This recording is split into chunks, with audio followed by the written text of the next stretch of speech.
How to create slides using Gemini AI. Hey everyone, welcome back to the channel. If you are new here, don't forget to hit the subscribe button and turn on the notification bell to not miss any updates.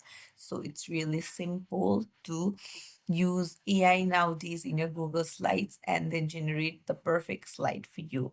You can just give in the prompt and then the slide will be prepared for you within seconds.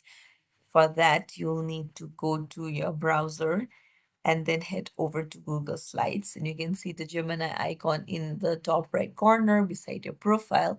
Tap on it, and then you need to try it out,